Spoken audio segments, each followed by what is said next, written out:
Welcome to KGXT, Gen X Talks podcast, live from Central California. Making plans with the boys. I'm gonna hit the town. Yeah, I'm gonna make some noise. I'll push past the pain and my wounded pride. I'm gonna live it up. Yeah, stay out all night. How about you plug it in and see if it fucking works? Second, make sure it's plugged in. Okay, and there we go. Now it's working. All right, the pod track is going up and down, and the Streamlabs is going left to right. Looks like the butt is working. We'll have to get some info from the staff or from the. We'll have to see what's going on with there to make sure that is happy-go-lucky. Intro. Yeah. Okay. Welcome to the Gen X Talks podcast, broadcasting 200 feet below occupied California. It's about 10:01 a.m. Los Angeles time, and it's a happy day. It's a happy day. But I got to ask you something first. I want you to see if you can change something. I'm going to forget. So I need you to change something for me before we get going too far in the podcast. Are you talking to me? Looking right. Well, no, you're not. Move this, and then I can get it. If you move that, I can see you. I'm looking at Kenny here from South Park. It's what he looks like. So we have R2-D2. We have R2-D2 and Kenny from South Park. You know what? If you have any more gadgets and shit around There she is. Okay. your desk, we are all going to die. Don't start with me, woman. This man has like cords upon cords upon. What the heck? You don't know when you're going to need stuff. That's why I save those things. Someday someone will go, hey, do you have a way to go from FireWire to a Zoom? And I will have a cord FireWire to somewhere Zoom. on this desk somewhere. Yeah, I got boxes upon boxes. I don't trust you because you're saying FireWire when it's not called that anymore. I don't even know what microphone. Are you on a mic? No. No, he's just yelling. Trying not to say anything. Then shut up. Then shut up. Shut up. We have the kid in studio today. It's going to be one of Shut up. those days. Answering gold coin emails. He's going to have the little nagging little voice behind us. Before we get started, it's a little pet peeve. It's not a big deal, but I'd like you to be able to. What? I don't think they should make Febreze in flavors anymore. Flavors? But you shouldn't buy them in flavors. You got to not. You don't eat them. There's not flavors. Okay. All right. Sorry. Scents. A scent. They shouldn't be scented. Why? Look, at the original Febreze was pretty cool. You could kind of smell, but it was a little bit of a fresh smell. No big deal. But then you buy potpourri and orange blossom and cherry blossom flavors, and that's bad because think about what that means. Someone walks into the bathroom behind you after maybe you've had a really bad experience. Shut up! Don't laugh. I've never heard it called that. And okay. So you clean everything up. Everything's good, but you spray a little Febreze to be out of courtesy, right? Someone walks in behind you and is like, there's a little bit of a hint of a fresh smell, but no big deal. You walk into a bathroom after somebody's had a bad episode, and it smells like orange blossoms penetrating your eyes. You know they're covering up what just happened. You don't want to go in there. First of all, I don't buy Febreze. You do. I have never bought Febreze in my life. Bullshit. That was a color. No. Oh never. my God. Nope. I think I have like 20 cans of Febreze. I've always bought the regular sentence. I'd buy the blue can stuff that's been out there forever. That's all I've ever bought. Okay, that's fine. But you buy 20 at a time. I don't care. Bulk so is that good. means you have really bad experiences. Also, what if you walk into someone's garage and the moment you open it up, like your ears start ringing from the cherry blossom smell? you know there's a dead rat in there or something because the whole garage, you got to wonder what they're covering up. And it tips you off. As soon as you smell that's not a natural smell, something's wrong. Okay, first of all, I appreciate that somebody takes the time in the bathroom to do that. Yeah. I appreciate that. In the garage, I don't want the garage to smell like orange blossom. So there you go. Those are two totally different instances. It doesn't matter. The point I'm making is that whatever smell Febreze is trying to take care of, it shouldn't also rat you out. It shouldn't tell on you. Pun not intended? No, pun not intended for the rat and the girl. Okay, I see what you did there. No, it shouldn't tell on you. It shouldn't say, by the way, he had to use half a can of orange blossoms before he left the bathroom. If you just get unscented Febreze, it does the job, and it doesn't tell on you. Everybody's happy. That's all I'm saying. What happened to just lighting a match? Put some matches in there. That's Do you fine. remember the day where it I was do. just matches? Yeah, you just lit a couple matches and away you went. They threw them in the toilet and away you go. That's what I'm saying. So, okay, that flavor would be okay with Febreze. There you go. Febreze. I don't think I'd necessarily light a match in the garage. No, That would not be no, Really it's a little appropriate. risky at times. But what if Febreze came a in match scent. in a burnt match smell? I think we should get that. That's the only That's one I very approve manly. of. Yeah, It's very manly. very manly. See, that's the only one I'd approve of. Other than that, I'm just saying it's kind of a bullshit deal. All right, so I have to. It's Thursday. It is, yeah. Hard to believe the week. I've had a rough beginning of the week. You seem to be. I'm happy. I know what happened this week that you're so Well, happy. You're like bouncing out of bed first in the of all, morning. You're working 12-hour days. That's what I'm trying to say. First of all, Dodgers won the World Series. Hallelujah, praise Jesus. That's one. You get that one. Democracy and Freedom won on the national vote. My knee is getting better. Dayton is coming along nicely. And the Las Vegas show is shaping up. What is there not to like? Hold that thought. Plus, my son's home. Hold that Wait, thought. are you just going to pull the rug out from under me right now? No. I think you just jinxed Wait, yourself. look at me in the eyes. You're not pregnant, are you? Oh, God, no. Okay. Whew. Hey, wait a minute. Good That Lord. works both ways, buddy. Of being pregnant. I'm not I'm not looking forward to being pregnant, so I would not be pregnant. No, but that would ruin my week. That's all- Bullshit. You'd You be s- like, yeah, I still got it. You would not be upset about that. Man. Well, anyway, it's been a good week for me. I am having a good week. Nothing. Somebody's not much. saying my volume is not working very well. That's Can because you you're hear? never near your microphone. I but- am so near my microphone. Okay, Shut up. just remember, I'm not changing how they hear it on the butt because then it screws up how we're recording. Okay, well, they say it sounds like I'm miles away. So Well, talk into your mic. I am still talking to my mic. It's coming through great. Now let me check Streamlabs. Check into your mic. Hello, I'm right here. Everything is recording fine. And here's a problem. If I adjust the pod track right now and bring yours all the way up, bring mine down, and people go, oh my gosh, now you guys sound the same.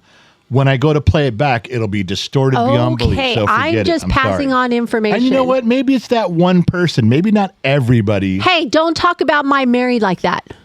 Oh my God, this is Mary Mathis. She can't hear anyway.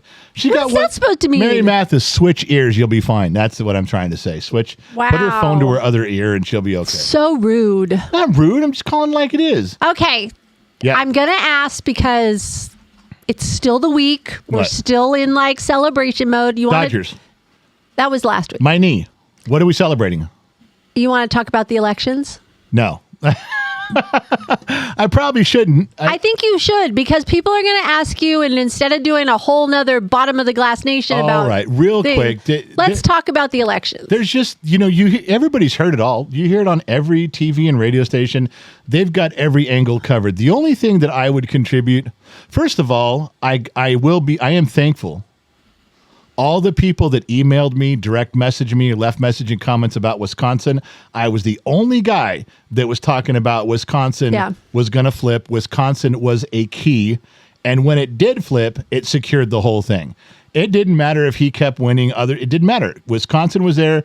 And so I got people emailing me and go, holy shit, General, you were right. Wisconsin. Everybody was saying Pennsylvania. And he did win Pennsylvania. But hold on. Let's back up a But minute. that was a big thing for me. Let's back up a minute. All right.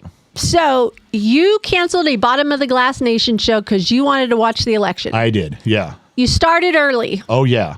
We said 5 we'd start watching. And I started at 2 or something. Yeah. Something like that. Right. Okay. Listen to this, guys. He's stressing, sitting in the chair. Come on, admit it. Yeah. You were stressing. Oh, yeah. Taking it all in. Yeah. It was so early. I'm like, calm down, calm down. Then here's the funny part What? is you went to bed. I said, it's okay. I'll stay up. I'll wait. Once. And an hour later, an hour after you went to bed, Yeah. they called it. Yeah.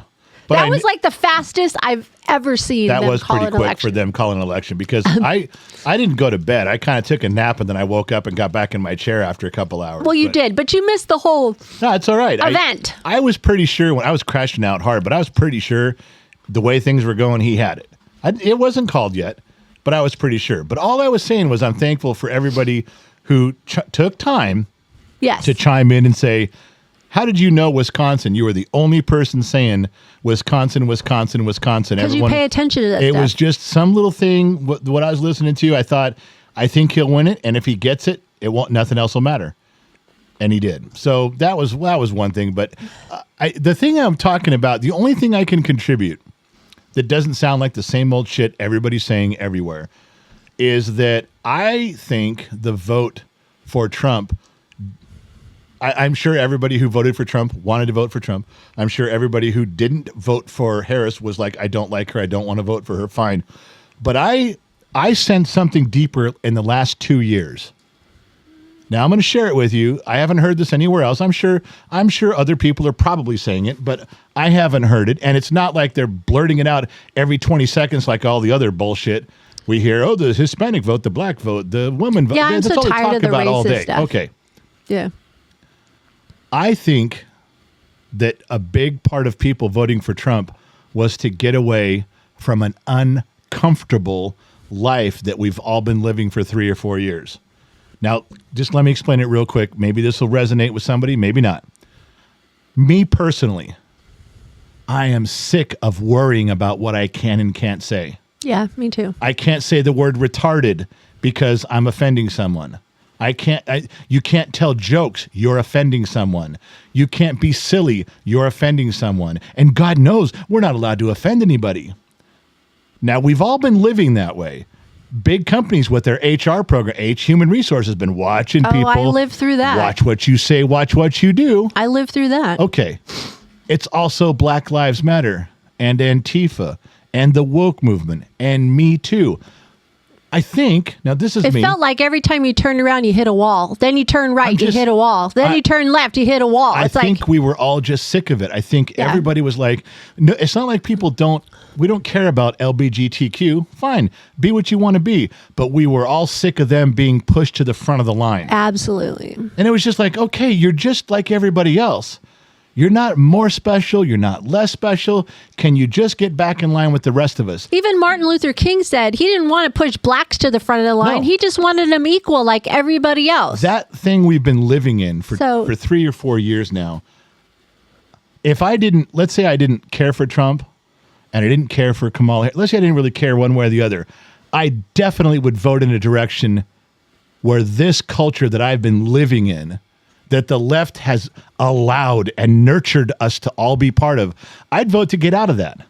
Even if I thought Trump was an asshole, I'd be like, God, but can you get me out? Because I'm uncomfortable every day. I got to be careful what I say. I got to murmur under my breath because someone may take something wrong.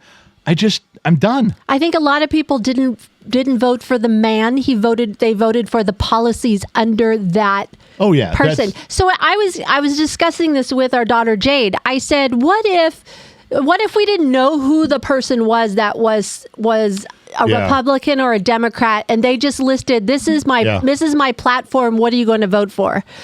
And I think that would have swayed a lot of people, because that was the one thing about Harris. I would have given her a fair shot, just like I gave Trump, but not through the 100 days that she was there. I had no idea what she was standing for. No.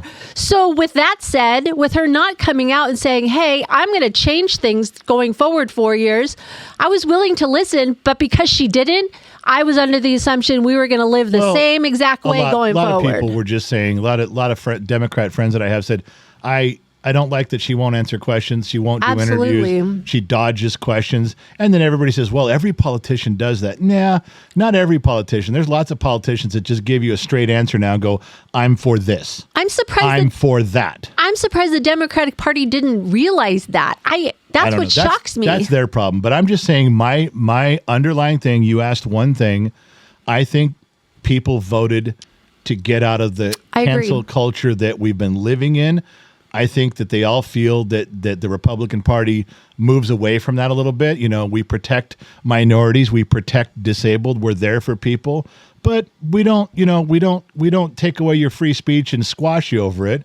We just ask you to do it in moderation, and we don't cancel comedians and stuff. I'm just saying that's nothing. I haven't heard anybody talk about that. No. That I think there was 50 million people that just said, you know what, I'm just tired of living for 4 years uncomfortable, and how this is just, it really is an uncomfortable feeling you've created. And I think they voted away from it. Now, I like the idea that it was such a landslide victory. There's no riots.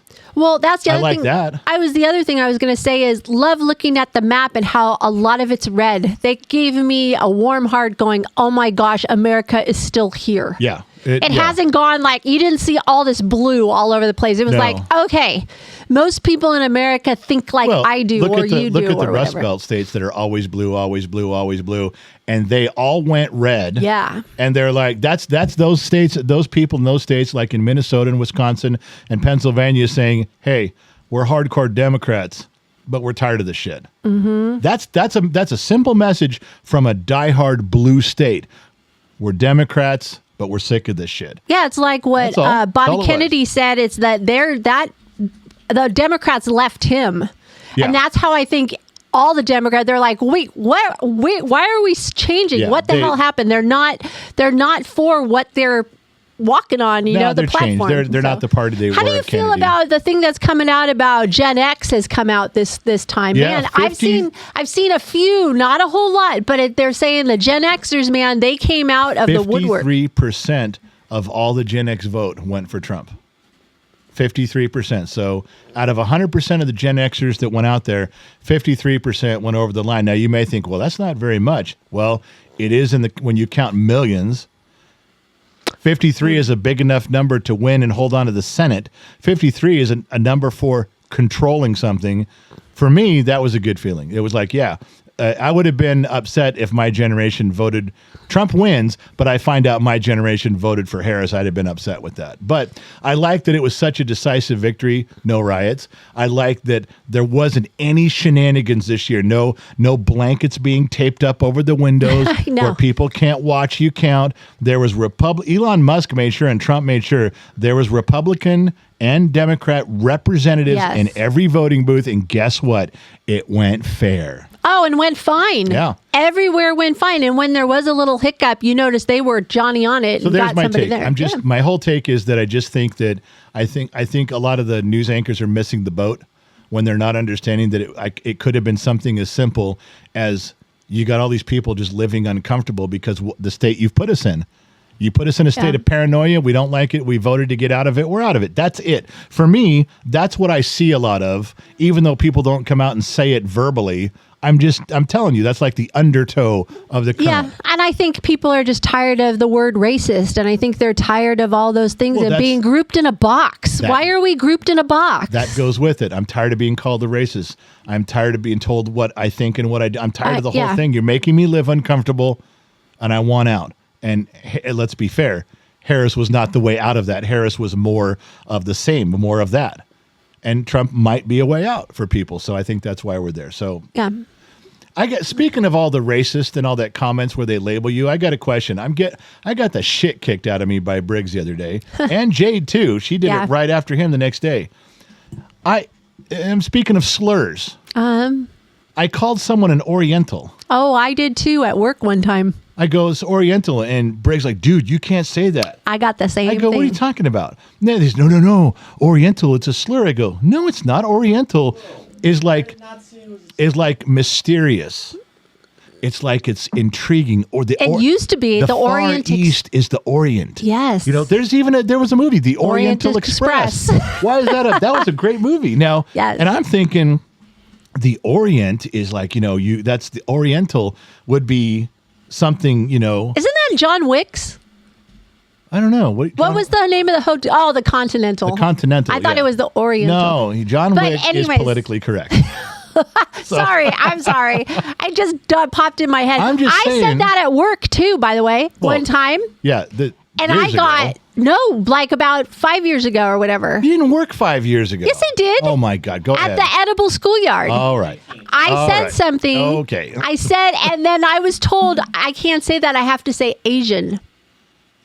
Am I wrong? Isn't that area called the Orient? Isn't it the Orient? But now they're incorporating Asians into, this is what I was told, into like the Polynesians. So they're what? all included. Okay. Polynesian. Now that strikes me as very beautiful. When you say Polynesian, I think beautiful. When you say Orient, I think of beautiful and mysterious. Weren't there Oriental rugs at Oriental one time? rugs, yeah. That was elegant. And there were elegant rugs. I would think of like Koreans and Japanese and Chinese and Philippines. I think, now maybe I'm just a dumb mechanic in the middle of the desert, but I thought that was the Orient. It was Maybe we need to ask that Asians what they prefer. I guess. I don't know. I promise I wasn't being disrespectful. Hey, The Rock says, I think he's Polynesian. I think he comes across and says that. But does he say Oriental? No. Well, that's the word. That's the word today. It's all not right. Polynesian. Is it's that Oriental. the word of the day? Now, the only time I've ever used the word Oriental in a slur, jokingly, you know, in a way that's funny,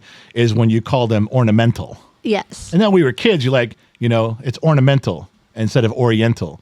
But see, now here, this is building my case. Believe it or not, there's people shaking their head, going, "Now you fucked up." Yeah, now you stepped over the edge. No, because if you said ornamental, that was the slur of the word Oriental, which was not a slur. Oriental was if you said, "Oh, look at the ornamental kid," you know, and you're joking with your buddy, say, "You shut up, you're an ornamental."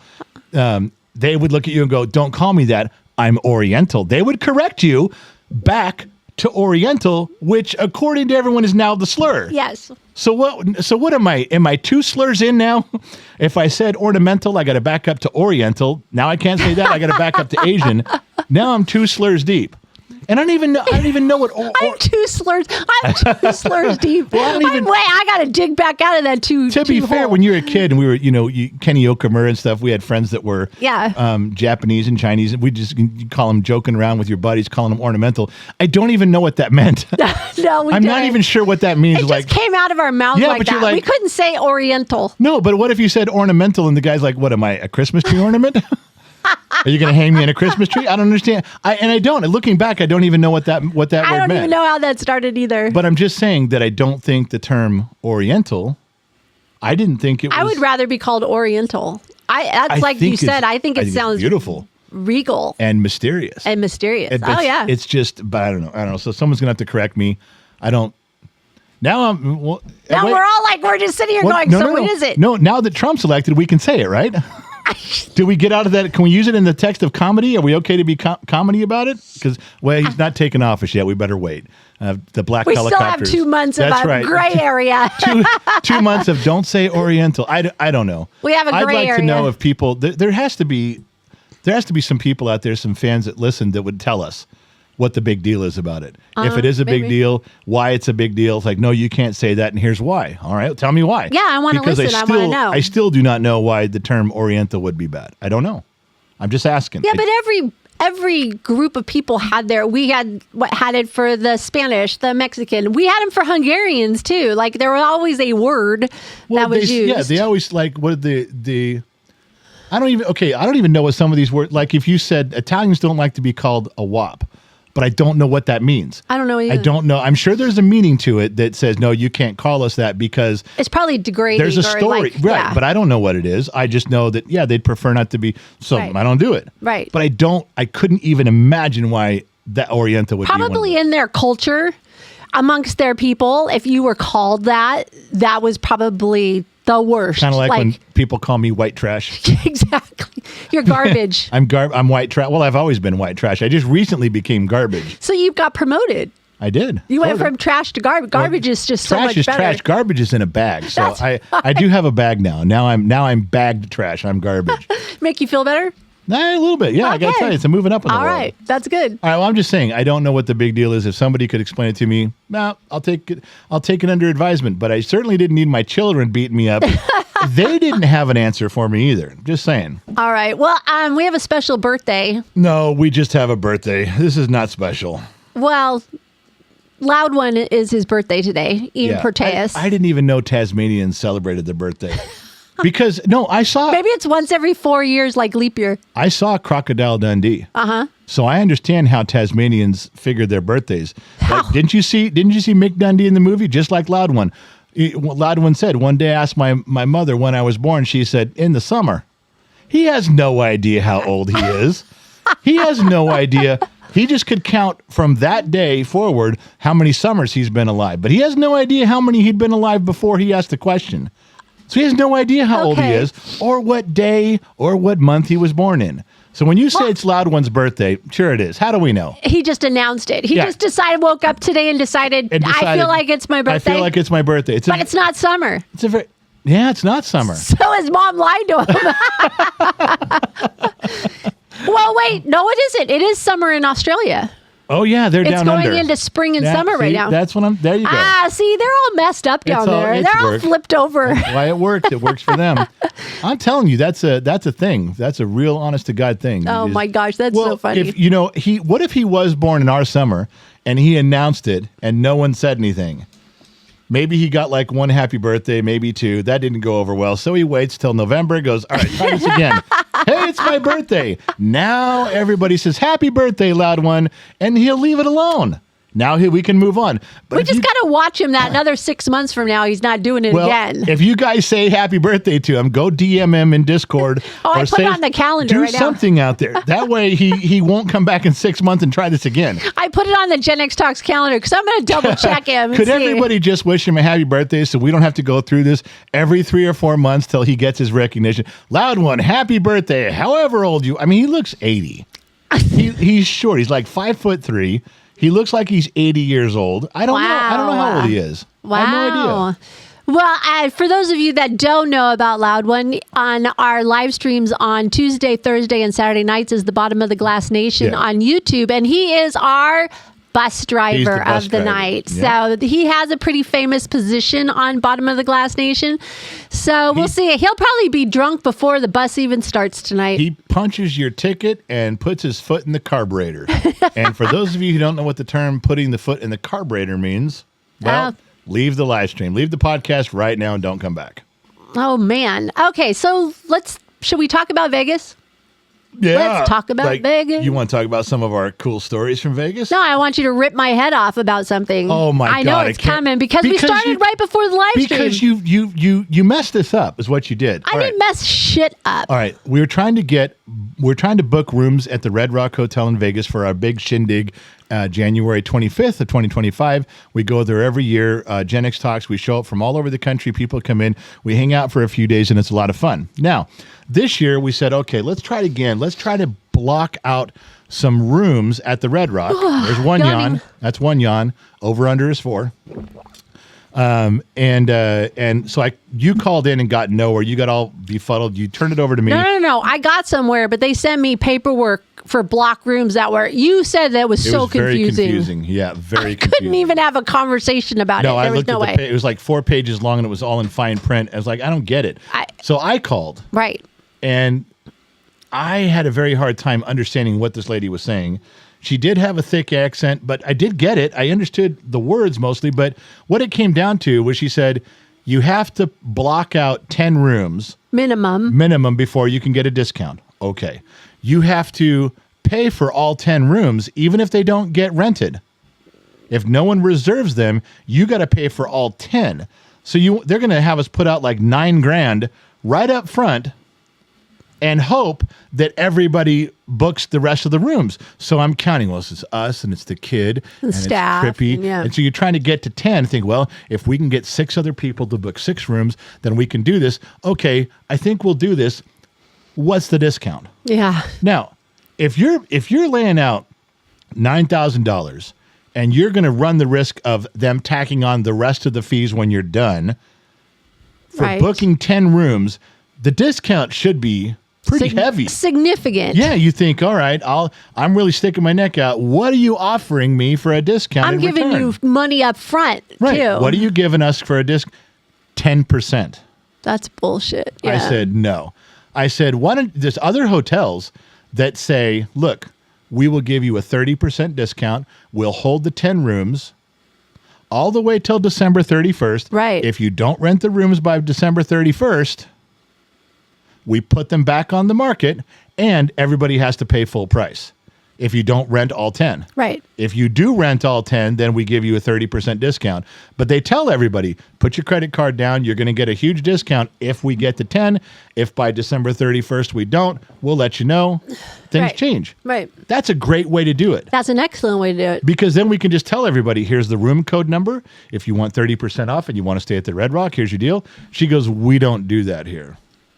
Wow. That's all she told me. We don't offer that. I go, doesn't it sound pretty good though? Maybe you should think about that. There's other places that do it. So anyway, maybe they feel that they fill out that hotel every single So the time. problem is you got stonewalled. I got to the answer of 10%. You went in there and what'd you get? Well, I went looking because they do fill up pretty fast. And I noticed that even one of the rooms that we usually want was sold out for that weekend. I don't know what's happening there, but the one room. Right. So I called and I talked to them and I was like, asked if those rooms, because I saw it online. So I asked again in person, There's no more suites. There's no more suites available.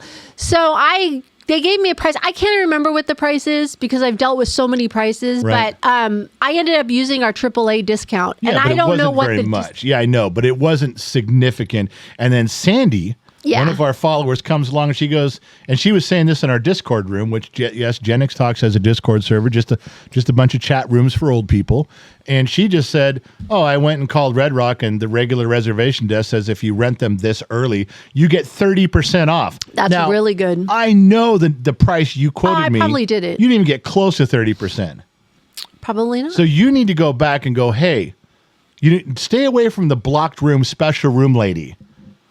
Wasn't talking to her. Yes, you've been talking to her. No, I haven't. And go to the regular desk where like someone's wonderful and nice.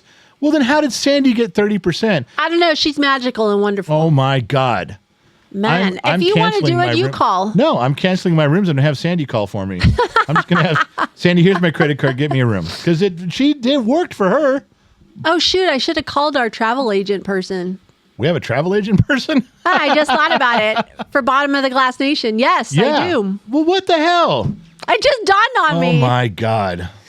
Oh, all right, well, that's Red Rock. It's all fucked up. Everybody's paying too much, and I'm stuck. So now you know. Oh, all shut up. Oh, my gosh. You're staying in the hotel you want to stay in, don't you? But not the room I want. Yeah, well, you're not going to be in the room very much over that weekend. I'm injured. Our dance card is filling up. Our dance card is filling up. Do you know what that means? Yeah, because back in the 40s and 50s, women had a dance card and they would write down who the next dance, the name of the boy they were going to dance with. Once your dance card was full, that was all the songs the band was going to play. That's right. So that boys could get their name written. So I wonder how long the dance card was. Like, could you imagine? It depends on how long the band was playing it. The band was playing 10 songs. That was it. Yeah, I'm just saying. So do you want to give them a knee update for you? So people have been asking. My knee was so bad for about 8 weeks, I couldn't hardly walk at all. There was 4 days I couldn't walk. I couldn't even sleep. It hurt so bad that I couldn't sleep even. I couldn't lay down, couldn't sit. No position was comfortable. And I'm now, I couldn't dress myself. I couldn't shower. I couldn't do anything for about 4 days. Then for about the last 6 weeks, I could walk with crutches, but it hurt. Still had to have help getting dressed, but I could. And then just this morning, for the first time, I was moving around last night and today, moving around short distances without the crutches. Like I can feel my knee weak, like it's going to snap. So I'm careful and I go to the bathroom, or I'm careful and I go from my chair to the bed. I'm careful. I just without the crutches, really short distances. This morning, I was up like at 6 and I just wanted to get going. Yeah, I heard you. So I get up and I'm not going to bother you. I'm getting dressed all by myself. Oh, you bothered me. Then all of a sudden you pop up out of bed and go, "What are you doing? Get dressed." And I'm like, "I want to start my day." But I didn't bother you. You were screeching like a female tennis player this morning. What does that mean? What? What does that mean? Ugh. As loud as you possibly can. My God, I just had to get up at that point. I'm like, okay, I'm up. Well, the only thing I couldn't do was tie my boots, and I got downstairs and got out here, and I'm going up and down the stairs better, so it's improving. Okay. It's getting better. Are we still on weight loss goals or anything? Well, oh, really? Like a number? I do have a number in the back of my head. I didn't know you were going to ask me this. This is Something happened the other day. Oh, no, this was a good week, remember? Nothing bad. No, it isn't. Oh, okay, it's we're bad still you're- good. Okay. It's bad you're asking, not bad what went on in my head. Okay. The stuff in my I'm head's keeping fine. you on a good week, you know? Yeah. Quit asking me personal questions. I'm just reminding you, it's a good week. I had this weird premonition. I know it's kind of dumb. I wish I could dance with you. Oh, we can still dance together. No, I can't. I'm too fat. My knee hurts too much. I can barely walk. And instead of the other day, all of a sudden I was just sitting thinking, you know, because you think, well, if I could just lose 10 more pounds, if I could get to this weight number, if I could do, I wasn't having that day. I was having the day of like, God, if I could just get to where I could have one more dance with her, if I could just get into condition to dance one more time, then I will have reached a weight goal that's acceptable because I'm good enough to move in that fashion. I can dance. Didn't talk about having sex. Didn't talk about driving 1,000 miles in my truck. No. The thing that hit my head, can you get to a point where you can have a single dance with your girl? That's that's my goal. I love that. It's not really a number. No, it's not. But it's in my head. That's where I was at. Sweet. So, I love that. yeah. I will tell you, something funny did happen the other day. You know how we've been sitting out front on the front yard with the chairs. Mary Mathis was over and stuff, and we had the rocking chairs out there, and I was sitting in my wheelchair and stuff. And Yeah. Well, this is one time when I was sitting in a chair, they couldn't move. You went in the house for something. I needed to get up and go to the bathroom really bad, but I couldn't get to my crutches because Jade moved my crutches over to the front of the house. Okay. I could see them. They weren't too far away. They were like 6 feet from me, but I had been on my knee all day, and I thought, if I take 3 steps towards my crutches, my knee's going to snap, and I'm going to be starting this process all over. I knew if I could see my crutches, they were just out of reach. I thought, if I stand up and I walk for my crutches and my knee snaps, I'm starting 6-9 weeks over again. Okay. And so what'd you do? You know what I could reach? The dog treats. What? So I took a dog treat because Ranger was out front, and I threw one past my crutches. He went and got it. Okay. And then he turns and he eats it, turns and looks at me. And I throw one a little closer. So he comes closer and eats it. On the third try, I threw it between the wall where the crutches were leaning. No, you did. Yeah, and he in his typical bull in a china, that fucking dog doesn't care. He runs right through the crutches to get to the food, knocks the crutches over. Did you catch him? Did you? I caught one of them. The other one hit my knee, and it hurts so bad. I caught one. It was a good plan. Your fucking dog's, if nothing else, he's reliable on being an asshole.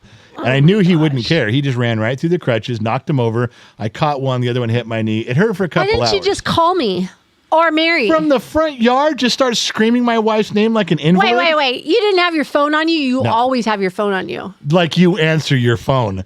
You never answer your phone. That's right.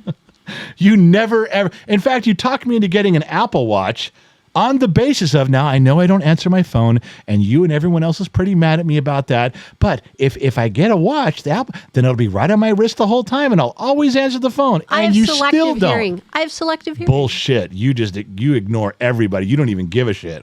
You know what? I'd be perfectly fine if we went back to landlines. then give back the watch so I get my money back. That's bullshit. No. Anyway, I didn't have my phone on me. I think you took my water and my phone with you, took it inside when you went in, because I was going to come in a little bit. I didn't notice that my crutches were moved. So, yeah. Oh. But you survived. The plan worked. It just, I didn't catch both crutches. Poor dog. Oh, your dog's a fucking idiot. Although he helped me out that time. So. He's not. But I'm not going to scream your name from the front yard. Why not? Because people just walk by and look and go, oh, look at that poor fat man who can't walk. His crutches are on the ground and he's screaming for his wife. No. What kind of shit is that? I'm not doing that. It's bullshit. Wow. All right. Where are we? Coming up on bum bum bum bum bum. It's a kid update. Let's just go to the kid update. Oh, there's nothing about Jade. She's got me so upset. She doesn't get up and work by 9. She doesn't get up and be prepared by 9. Every day she has to go to work. She's up at 5:30 in the morning, works 12 hours and comes home. And every time that she's off, she's supposed to be up, showered, dressed, and ready to go by 9 in the morning, even if she's not working. I just want her drapes open, dressed, ready for the day, so she's getting on that schedule. Otherwise, she will literally sit in her room in the dark for 3 days on her 3 days off. So how's that nursing program coming? She hasn't even talked about it. When I was at the hospital with my knee and she took me when you were in Nebraska, one of the nurses gave her the link and said, go to this link, fill out the paperwork, and within inside of a week, you will have a position here in the hospital. What? And then you can they will start paying for your training, and she still hasn't even filled it out. Why wouldn't she do that? Because she's lazy as fuck. She doesn't care. She's lazy as fuck. That's the only way to put it. And now, when I tell her these days, when her day's off, when I say get up and get on with your day, get out in the world, let's do something, every day she's magically been sick. Every single day. Now, I can see some of them were real, but some of them were not. She was faking it. This is the battle I've come to fight with her. Can I tell you something that happened that really upset me the other day? Sure. She ordered food and it was sitting out on the front porch. She never came down to get it. I mean, when you order food, you know it's coming, right? Uber, DoorDash, right? So I bring it in and it's one bag or whatever. And the receipt was on there and I saw the receipt, $70. Oh my fucking for one person. You get upset when it's $70 for the three of us or the two of us. One person, $70 worth of food. Whatever. She has no concept of money. Like, not even a little bit. I was just like, that really, really upset me that day. And I was like, I don't understand. I get more and more where she really needs to get out on her own and I know everyone's waiting for a Briggs update. Oh. So I have to be careful how I say this. This was a tough one on Monday. It happened Monday. Came home crying, not tears in his eyes. I mean, full blown losing his shit. Yeah. He had hit rock bottom, which is what you and I kept saying, podcast after podcast. It's coming. We have to wait till he hits rock bottom because it's coming. Yes, he did. I will try to be a little bit elusive in some of the things I'm saying.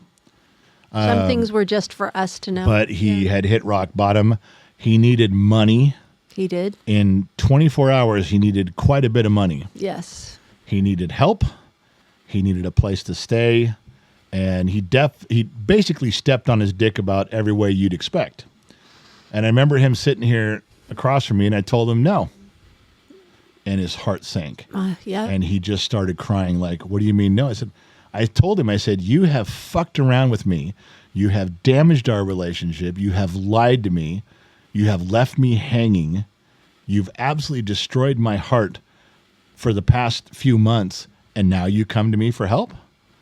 Shouldn't you have been nurturing this relationship? Shouldn't you have been watering the garden and helping the flowers grow so that when you came time, you needed the flowers, they'd be there bright and shiny? But all you do is shit on my flower bed. You piss on it. You stomp on it. And then you come and go, well, why aren't you in a happy, sunny disposition? Yeah. I don't know, because you've been fucking me for months. So I told him no. Now, he was in trouble. He's in big trouble. I didn't bring you in to the conversation until later because at that moment, you would have said, you're going to help him. We're not, he's in trouble. First of all, this is something you and I talked about years ago in our late 20s. You said you were worried that we had 8 kids and you were worried about what they may get into, who they may get involved with, what trouble. And I said, I promise you there isn't any situation or trouble that they're going to get in that I can't get them out of. That you did say, yes. I told you that. So don't worry about it. So when he comes up and he's telling me about all these people and I'm like, okay, whatever. And he's, well, you don't understand. I owe money. I'm like, yeah, okay. Let me help you out with this. I understand how all this works. So I gave him a little bit of money to go appease the situation. But that was partly earned. Some of that money was earned because he was... The loan was earned. He wanted to borrow money. I said, I'm not giving you any money. I said, I gave him a little bit of money to solve his problem and said, but you're paying me that back. You had to earn the right to pay it back, which he fucked up and fumbled around with, but he got there. Anyway, so I told him, he goes, but I got to have the rest of the money for sure in 2 weeks. I said, then you are going to do everything I fucking tell you for these 2 weeks, or I promise you I'm not giving you shit. I will not give you a fucking dime in 2 weeks. He goes, but I've made promises. I said, then you better fucking take it seriously and get off your ass. Or go break your promises with them. Yeah, go break promises with them like you're good at it. You do it with me all the fucking time. Go break promises with them. Yeah. So he kind of moved back in. I think he's afraid to go get his stuff. He doesn't have his bed, his dresser, his clothes. He hasn't gone back over there. I asked him about it yesterday. He said he was doing it this weekend. Okay, well, we'll see. Yes. But he hasn't gone back. I think he's afraid to go back. But now, on the flip side, he has gotten up and been showered, dressed, fed, and ready every day on time. He's worked the last 2 days, full days for me, doing what he's supposed to. So it's only 2 days. I understand it's only been 2 days. But to be fair, you got to work day 1 and day 2 before you can work day 45. Right. You have to have a good day 7. You can't just start on day 45 and go, look, I've worked 45 days. No, you got to start at the beginning. But it's a start. The good that's come out of it, if there's any, is that he really feels happy and safe to be home. I can see that in his eyes all day long. He's just happy because none of his problems are going to come to my front door, and he knows it. They know better. So he's fine here. He's safe. He's happy. He's getting sleep at night. He's playing video games with his friend. He's working for me, doing what I ask all day.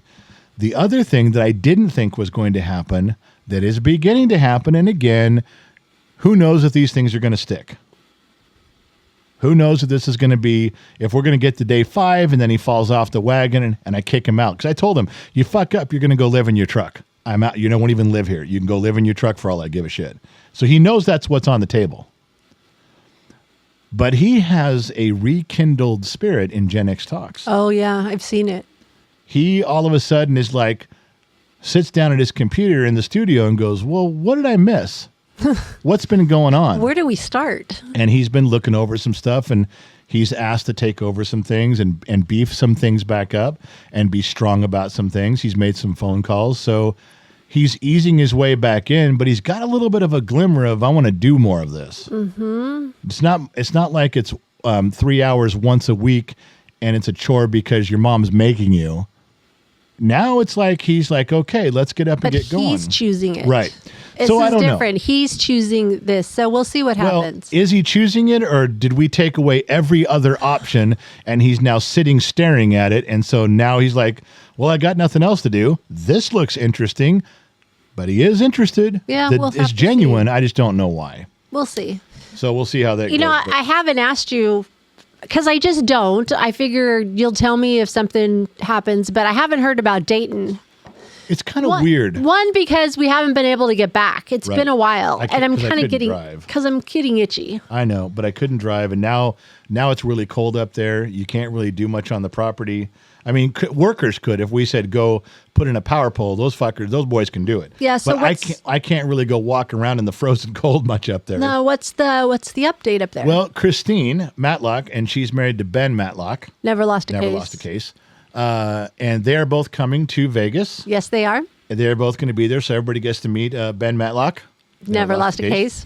And his beautiful wife, Christine, who is now on Discord. She is totally immersed. She's on Discord. And she's on Bottom of the Glass Nation. The thing is, you can't just buy a piece of property in Lyon County, Nevada, and say, okay, I have the property. Now I'd like to put up a power pole, get a permit, and put up the pole. I'd like to dig a well, get a permit, dig the well. They're like, no, you got to turn in your entire plan. Yes, right off and the I'm bat. Well, what if I don't know what I want? And the lady was very nice at the county office.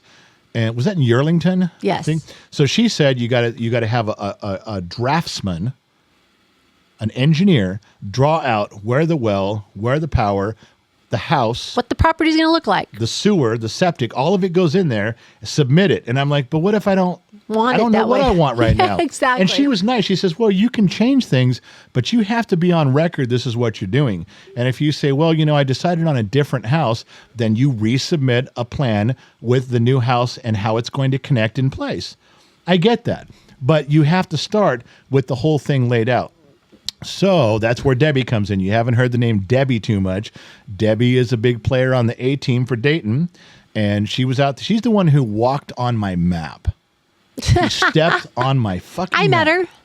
And I met her so that she day. comes out there and she's got the eyeball and she says, okay, power pole, where do you want this stuff? I said, well, power pole, septic house kind of here, mother-in-law house little over here. We'll get to more of that later. And so fine. She's waiting. Debbie's now waiting for me to get from Christine like 10 different house plans, just a regular spec house, nothing fancy. I'm waiting for him too. And then I present them to you. That's you right. pick one and go, let's start with this. I give that to Debbie. She puts it on the map. We submit the plans. We get approved. Then we can actually begin doing stuff. Woo! That's where we're beginning. So what's taking so long? Go call Christine. Damn it, Christine. This is not easy because you're asking to get something from someone that they normally sell. Ah. So what do you want to buy 10 plans to 10 houses just to pick one and submit it only to change it later? I gotcha. She's doing a big favor by getting us this far along. And I'm sure she's going to have to say, listen, if they choose your house, you can build it. You can be one of the builders. And I wouldn't be opposed to that. But I'm not going to pay for plans that I may not use. I don't want to do that. True. So Christine's working that out. We can't go any further until then. I'm hoping that it comes this month, that we're done by the end of the month. I'd like to have Debbie. I'd like to have Christine with the house plans. You pick one, and Debbie submit them, and the county sign off by the end of November. I'd like that. That would be great. We'll see. But that's where we're at. We're kind of stuck In a there. perfect world. Did we talk about Joe's hole last week? Yeah, we did. Okay, so everybody knows about Joe's hole because that was an expensive hole. Yeah, that was a very. I didn't know Joe's hole was going to be that much I didn't money. know Joel had the hole that was big. I didn't know he had such an expensive hole. I figured he could handle the hole, but I was like, God damn, that's expensive. Pretty damn big hole. He's like, well, do you want my hole or not? And I did. I wanted his hole. His hole cost a whole hell of a lot. Yeah. So so Joe's hole and Ben Matlock never lost a case, and we're on the way. So there you go. Oh my goodness. Now you know what I know. You know, out of all these years of you being a mechanic, Yeah. you must have a ton of stories. I probably still do. You just don't think about them as much. I don't think about him until, when I think about him is I'm scrolling through like Facebook Reels or YouTube Shorts. Yeah. There's all these mechanics ones now. I would have loved owned that shit. I would have owned Facebook Reels and Shorts if that was a thing. You would have been all over that. When I had a shop, that would have been a thing. Even when I worked there for a year, you'd bring me out there and go, you're not going to believe this. And I would shake my head. I mean, we'd come up with tons of stuff all the time. It was great, but no, the timing just wasn't in the cards. No, you weren't going to be the mechanic of YouTube. Sorry. No, because I quit the shop. We closed the shop, and the next year TikTok started. Yeah, it was after that. It was right before COVID. And then 2 yawns. Sorry, it was right before COVID. So then it was a year or two later, then TikTok. Then after that came Facebook Reels. Then after that totally missed it. I missed it. I missed my window. Now you're Gen X dad. But I see things on those shorts with the mechanic Trigger a memory? all the time. Stories like, I've done that, or I saw that, or it reminds me, maybe I didn't see what they're seeing, but I have a story similar. Well, sometimes when you're watching up in the room, I always go, could that really happen? Yeah. Because some of them are so far-fetched. I'm like, or I'll say, did you ever see that? Yeah. You do that. We do that all the time when I'm watching. You might say, yeah, I've seen it or I've heard of it in the mechanic world. Most of them I've experienced, but there's a few that even I look and go, holy shit, no, that's never happened to me. There's some weird shit out there, that's for sure. So. I saw the one you were watching where there was another mechanic there making noise while the other mechanic was looking at a car, and it kept he'd spin the wheel and it would we did that all the time. You'd lay down in the front of a car when a guy's in there and he's listening. He just did some engine work and the engine's idling. The guy goes and sits in the car and he revs up the car and you start taking your wrench and tapping it on the frame. And he revs it up and you go, and then he slows it down to an idle and you go, and he's like, and he gets out. He shuts off the engine and gets out and goes, what the fuck is going on? Where's that noise coming from? Well, he doesn't know you're under the car banging on the car with a wrench in rhythm with the engine. He thinks he fucked up, but he's got to tear the motor apart again. That is so mean. Those are fun moments. Those are so mean. So mean. So do you have a car story this week? Did you think of one? I was thinking of something funny. It was in the San Fernando Valley. I want to say it was 85. I think I was 16 or 17 years old. There was in North Hollywood. It was down off Whitsett, Whitsett and Roscoe, but more towards more south. Anyway, I don't remember what the street was. Anyway, maybe it was Stagg Street. There was a lady in the neighborhood. Now I'm gonna say there's this old lady in the neighborhood. She was probably 50. But when you're 17, and everybody older than you is an old man, everybody younger than you is a kid. So there was this old lady. She's probably 50. And everybody knew her in the neighborhood. I think she was widowed, and she was nice and she was pleasant. And you'd when you're growing up and stuff, you mow her lawns or do something, but you knew who she was and you watched out for her. So she went to Galpin Ford, I think it was, one time, and she bought, this is about 85. And she bought a yellow Mercury Capri. And I think at that time they looked like Mustangs. They looked like the Mustang 2, the kind of funny one there. Okay. And, it was yellow and it wasn't fancy. It didn't have T-tops or anything. She said, it just got a 4-cylinder. In fact, it had that ugly one big gigantic piece of glass on the back. From the roof all the way to the bumper was the hatch. It was this big, ugly hatch. It just, I kind of remember that. And it was a bright yellow color. Anyway, she got a new car. No big deal. Like $2,300 or whatever it was back in 85. She's driving it around. About 4 or 5 months into it, she starts telling us in the neighborhood she's getting like 100 miles to the gallon. And we're like, yeah, you're not. Your math is off. You're probably really old and you can't do addition anymore. And after about 4 or 5 months, she's really telling everybody in the neighborhood, especially the guys in the neighborhood, older guys older than me. There was some Harley guys down there, and she was friends with them. And I remember one day, them talking, going, yeah, she showed us her little notepad. She fills out the mileage, fills out the gas, fills out how much it costs. She kept track of all that in her glove box. And they said the numbers are right. She's getting about 100 miles to the gallon. We're like, no fucking way. It's not possible. So one day I drove by and I stopped, and there was like 3 dudes standing out there with her hood open of the car, the Capri, and she's standing out there. So I stopped and walked over, and to this day, I don't know what I was looking at under the hood.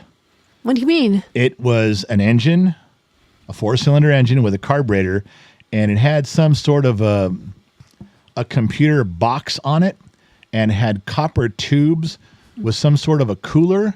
It wasn't duct taped under the hood. Okay. But it was kind of haphazardly put under the hood. And so I'm like, now I'm young, I'm 17 or whatever, and I said, what the fuck is this? And one of the guys, smarter dude, says, well, this is obviously some sort of experimental equipment Ford was using on their engine. They were just trying, they have. But she bought it with it on it? Yes, she didn't do it. She had no idea it was. She'd never lifted the hood. Okay. She never lifted the hood up. She had no idea. Okay. And so they're trying to figure out what it is. I was guessing, but I just know that it was some sort of Ford modification. That's all I knew. All she knew was she put gas in it and it got really good mileage. Yeah, you think? Eventually, it got to the local newspaper. I think it was the Valley Green Sheet, if you guys remember the Green Sheet back in the day.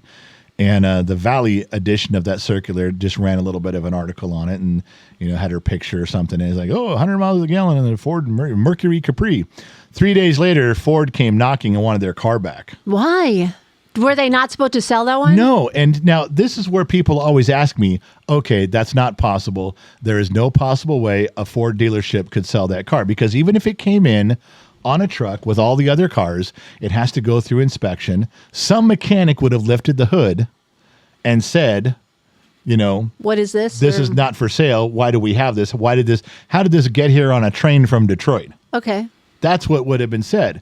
Now, having worked at a dealership, many dealerships, many times over the last 20 years, and especially in the 80s, I will tell you that salesmen will sell anything. And if it didn't go, the car might have got unloaded with 30 other cars. But it never made it to a mechanic because it probably didn't have a registered VIN number to the dealership. It had a VIN, it had a license plate on it, because they sold it to her with that little pink thing in the window. So they were able to process the DMV paperwork, or it looked like it. But if it wasn't on the list, the service manager would have never got it. Okay. The sales manager would have said, we got in 30 cars. Here's the list of 30 cars. Go inspect the 30 cars. Make sure the 30 cars are good. Then it would have gone to detail. The detail shop would have got a list of 30 cars. Please detail these 30 cars. They would have gone back to the sales department. Here's your 30 cars. Put them out there. Only that car would have been left off the list because it would have never been on the list. It would have got shipped as an extra car, not on anybody's list. Okay, I see where you're going. Okay, so then how? So like could a little bonus. So how could it possibly have been sold? There's no jacket on it. There's no smog. There's no pre-delivery inspection. There's no detail. The jacket, the folder on the car would have been empty. Okay. If there was one at all. Now, I wasn't part of the Ford dealership. I would have to speculate just on my knowledge of how dealerships run and how they did run back in the day. That car got a folder on it. The lot jockey went out there and he made a folder for every car like he was told. He put extra keys in every folder, one set of keys for the car, one set of keys in the folder. He filled out all his paperwork, but it never made the list to go anywhere. So when a salesman decided to try to sell that thing, if some lady came in and said, I'd really like a yellow Mercury Capri, if a fucking salesman saw one over there, he'd sell it. How many yellow Mercury If there was Capri? one and he opened up the folder and said, well, there's no PDI, there's no smog, fuck it, I'm selling it. They can worry about smogging it later. They can worry about inspecting. But He I'm wouldn't going to care. sell this car. Wouldn't even care. Okay. Wouldn't care one fucking bit. All right. He'd put it in he'd drop a sales thing on a Sunday afternoon, put it in the folder and put it back in the slot and say, you guys figure it out. That's how salesmen are. That's not a Wow. lie. Okay. Anyone who works at any sort of a dealership is not in their head going, yeah, salesmen are kind of dumb assholes. They don't know any better, and all they want to do is sell. They would have no idea. Okay. They would just do this. That's common. Okay, so you said Ford. Ford went looking for it, like really quick. Somebody saw the article at Galpin, I think, and called someone and said, hey, we weren't even supposed to get that car. And Ford corporate came out. I think they have a big office in Long Beach. They came up within 3 days of the article. There's people knocking on the door going, give us our car back. Here's your $2,300. And she said, no. She goes, I like it. She goes, the car gets 100 miles to the gallon. Why would I want to give back my car? Exactly. Like, well, because it's not yours. She goes, I got paperwork that says it is. They ended up having to pay her. I think it was $150,000 for the car. Back in the 80s? I think it was more than that. I think I read an article that it was $250, but I know it was at least $150. They had to buy it back from her for $150,000. Good for her. And then she went back and bought a red one. she went back and bought a red Mercury. So Capri. was it just like an experimental thing? Like, why did they want it back? Not all of them had it, obviously. No, it's just that one car. It should have never got shipped from Detroit. Right. That's what It I'm should have saying. never been to the dealership. It should have never been sold. And by the time she had paperwork, it was hers. But they had experimental equipment under the hood to give it better fuel economy. They were trying it out. They were trying it out. Now, the equipment they put on there could have been $80,000 of equipment. So obviously, you couldn't sell a car, a Mercury Capri, that you could sell for $2,300, can't sell for $83,000. Yeah. Even if it gets 100 miles to the gallon. But they do this all the time, or they did. This one just slipped through the cracks back then and got put out on the road. Oh my goodness. So she got away with it. But she said, I don't want to. She got a lawyer too and said, I don't want to sell the car. And I think the lawyer had told her, you're going to have to sell it. But if you do it right now, we can get a bunch of money for it. So she got a ton of cash for it. Went and bought another Mercury Capri, bought a red one with no special equipment under the hood. I wish I had. Now that I've been from 17 till right now, it's been almost 40 years. I wish I would have had pictures of what it was. Yeah. Because the technology doesn't matter anymore. We're way past it. Right. But I still would like to, now that I know more about cars, I would have loved to seen a picture of what was under the hood. What they were working on? What it was, because I probably would understand it better now. I didn't then. But even those old guys you said had no idea. The didn't. ones that were older than you had. And they're pretty smart dudes, too. Two of them were Harley mechanics. They knew their way around cars. Yeah. And it was still confusing because in 84 or 85, whatever year that was, that was technology that was like cutting edge for the day. So nobody knew what we were looking at. Right. That was it. But they had it all bundled up pretty good. We didn't take it apart. Just you could tell the stuff that was sticking out and stuffed under the hood. Is that 3 or 4 yawns? 3. That's 3 yawns. One more yawn and we get to the over-under. Anyway, I thought that was an amusing story. You could probably still go look that up about that. It's probably in the crazy. news archives somewhere now on this day of the internet. Of course, I probably got the story wrong. It was probably not a Capri from Galvin Ford. It was probably a Chevy from some Chevy. I don't know. But that's the story, and I'm sticking to it. That's how it pretty happened. amazing. Anyway. All right. Now you know what I know. How long have we been on the air? Probably an hour, 3 minutes.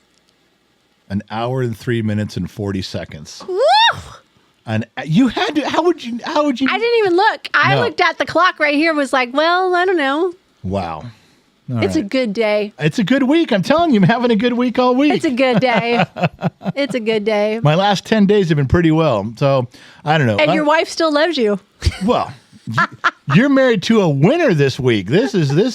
I don't have to question your loyalty this week. I'm having a great week. The weeks I'm worried about are when everything's going wrong that you might leave me. You know what we didn't talk about is all the stuff that we got rid of over the weekend. That was your other start of your good week, was getting rid of stuff. Although it was a little bittersweet for you. There was a bunch of well, see, I thought this was going to be my forever house. Right. We so both I built a block wall all the way around it. You built your castle. I did. What are the 3 things you need as a castle?